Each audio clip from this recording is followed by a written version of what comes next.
애가 붙은 것 같다고. 너 얼마 전에 장례식 같은 데 갔냐고 했는데 맞다고. 나 그랬더니 너는 그런 거 조심해야 된다.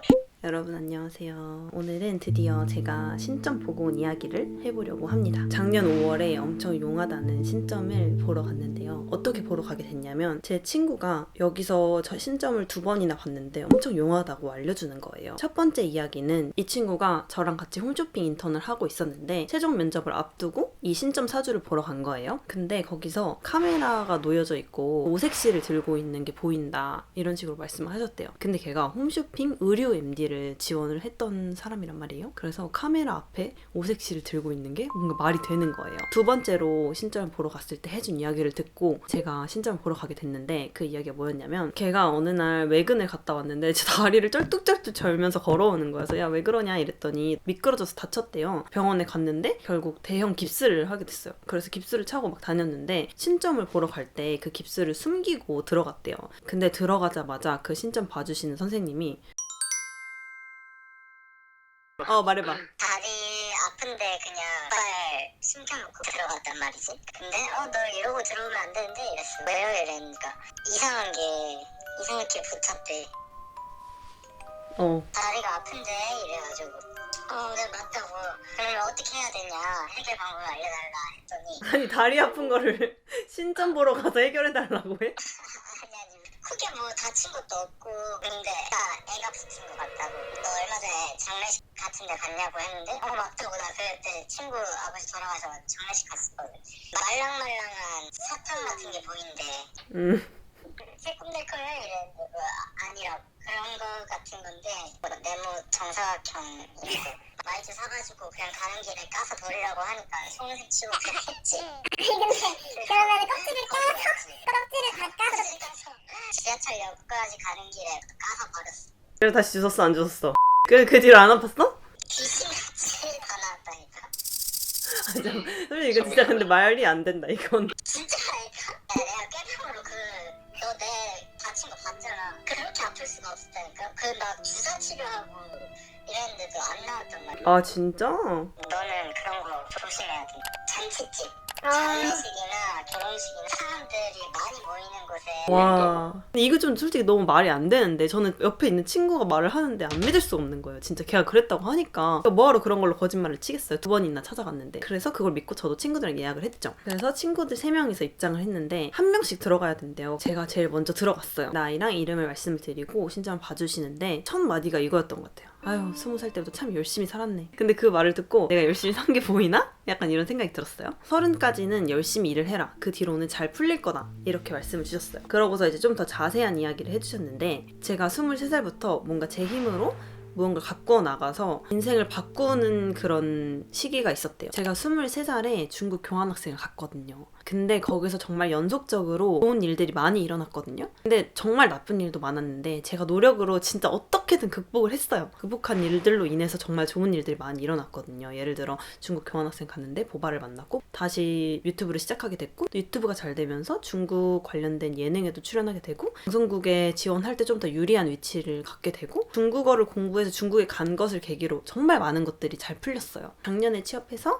올해 이제 배우고 있는 신입사원이다 이렇게 말씀을 드렸더니 근데 너가 25살 때부터 돈을 번 걸로 나온다 이렇게 말씀을 하시는 거예요. 근데 진짜 소름 돋은 게 제가 19년도 25살 유튜브 수익 창출이 돼서 10만 원 이렇게부터 수익이 나오기 시작했거든요. 진짜 신기하다. 신점 볼 때 작년이니까 27살이었잖아요. 27살 때 공부 운이 많이 들어와 있다. 그래서 공부를 열심히 해야 된다 이렇게 말씀을 하시는 거예요. 근데 저는 공부를 하고 싶은 건 맞는데 어떤 공부를 해야 될지 모르겠다. 뭐 영어를 해야 될지 중국어를 배워야 될지 아니면 좀 전문적인 지식을 배워야 될지 아무것도 모르겠다. 좀 갈피를 못 잡겠다 이렇게 했더니 너는 언어를 배워두면 무조건 좋다. 해외 운이 열려있기 때문에 언어를 배워오면 언제든지 쓸 일이 생긴다. 이렇게 말씀을 하셨어요. 그리고 공부라는 것은 네가 진짜 책상에 앉아서 하는 것만이 공부가 아니고 너가 신입사원으로서 일을 배우고 뭔가를 많이 습득하는 것도 공부니까 넌 올해 정말 많이 배우고 성장을 해야 된다. 이렇게 말씀하셨어요. 사실 이거는 신입사원이라면 누구에게나 할 수 있는 말 아닌가? 그런 생각이 들어서 별로 그렇게 와닿진 않았어요. 근데 정말 배우고 있는 시기였기 때문에 때문에 맞는 말이기도 했어요. 그때 25살 5월에 보러 간 거였거든요. 근데 5월에 저보고 시험운이 들어와 있어서 뭔가 큰 일을 해내야 되는 그런 시기가 있대요. 근데 아무리 생각해도 시험이 없었어요. 큰 일을 할 것도 없었고 그냥 잔잔하게 흘러갔거든요. 근데 좀 억지로 끼워 맞춰보자면 제가 4월 19일에 처음으로 제 PD로서의 방송을 했는데 그때는 이제 선배님들이 많이 도와주셔서 4월은 무난하게 지나갔고 5월이 좀 제가 스스로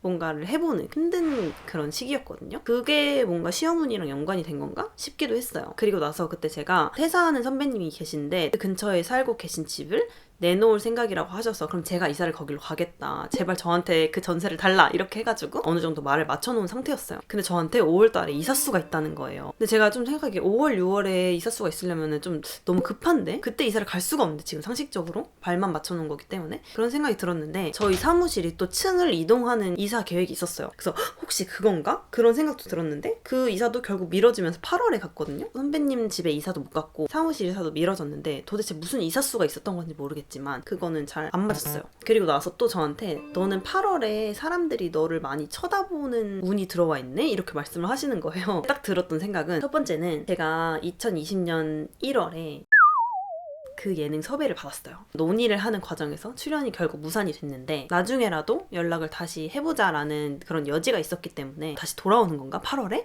그런 생각이 첫 번째로 들었고 두 번째로는 오바가 들어오기로 약속이 된 상태였어가지고 8월에 자가격리가 풀리고 내가 최대한 영상을 빨리 편집해서 올릴 계획이니까 사람들이 많이 쳐다본다는 게 조회수가 폭발한다는 뜻일까? 이런 생각이 들었던 거죠.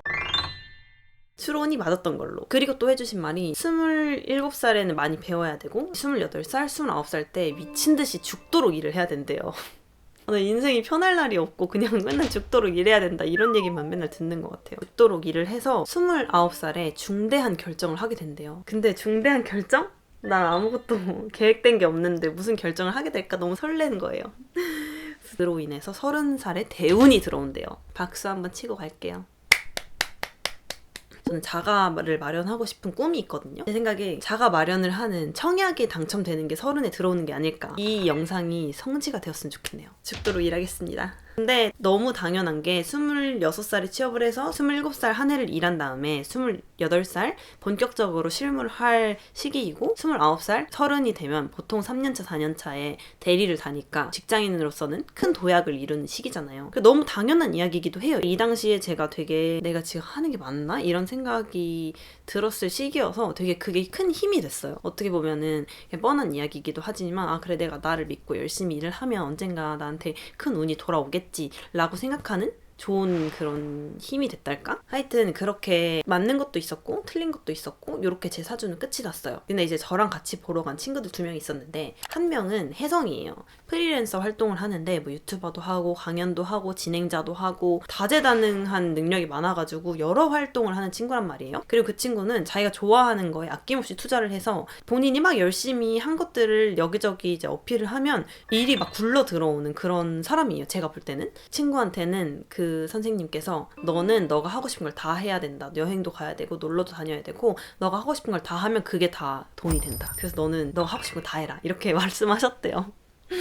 근데 또 다른 친구, 자기 사업을 하는 친구예요. 유재 사장님인데 그 친구한테는 또 너도 죽도록 일을 해야 된다. 소처럼 일을 해라 라고 하셨대요. 그래서 저희 둘은 죽도록 일하고 그 친구는 하고 싶은 걸 다 하면 그게 돈이 되는 아주 멋진 사주를 타고났더라고요. 어쨌든 이렇게 신점 다녀온 썰을 풀어보았습니다. 제가 저번에 올렸던 사주 영상이 너무 난리가 나가지고 선생님한테 전화를 드려보고 선생님 괜찮다 하시면은 상호명을 밝힐 거거든요. 만약에 선생님이 원하지 않아서 상호명을 밝히지 않으면 여러분들이 좀 양해를 해주셨으면 좋겠어요. 재미로 보는 거니까 여러분들도 재미로 들어주셨으면 좋겠습니다.